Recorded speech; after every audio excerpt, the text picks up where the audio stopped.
I want to preach on God the greatest, God's joy in being the greatest. It's very simple. Greatest contains an ET, equally spaced just like the, which is half a joy. Okay, so it's very obvious. So the word greatest is 25, 25, 25 plus another 20. Greatest equals Son of God, 95. And you can easily split it into those components. Okay, you can do that for homework.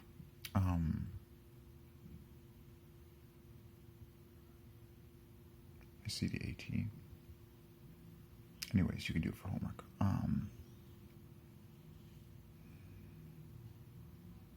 The greatest.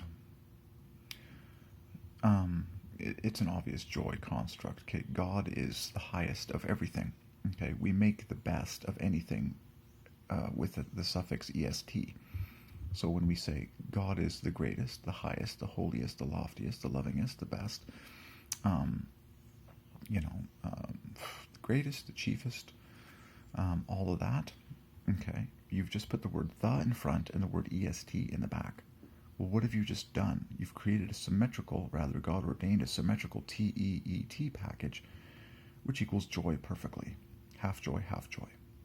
So, it's like I said, God's joy in being the greatest, the highest, the loftiest, okay, the smartest, the strongest, the fastest, the richest. Okay, all of these superlatives belong to God, but they're all for His joy. Remember, God is the most joyful person in the entire universe by a factor of infinity. Okay? And He came down to earth as a man, okay, Jesus in the flesh, and He told us what to do in order to experience the joy that God experiences. Okay, so when you actually take faith and obey the commands of Jesus, you enter into higher experiences of joy that God lives in constantly. Okay? And now Jesus is a personal God. So He can tell you to do things today that aren't even written in the Bible, that are specific to you and God's unfolding glory in the joy infinite story. So, okay, God tells me to drink cocoa, pure natural cocoa powder, God food. Okay? And that's for my joy and for everyone's joy. Okay? And one of my favorite responses, just for fun here, but it's the truth, one of my favorite responses for when someone says, well, that's not in the Bible, I say, well, you're not in the Bible, so should we kill you because you're not in the Bible? It's just like, why are you trying to kill my word from the Lord, which I received from Him, okay, because it's not in the Bible?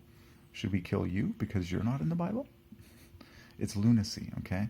The Bible is a part of God's history, okay? But God is infinite, and He never stops, creating new people and giving new, unique revelations and words to each of us that take everyone's joy higher when we obey the personal voice of God.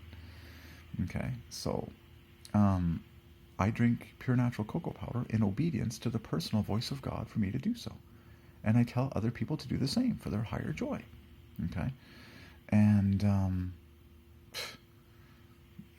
it just, yada, yada, yada.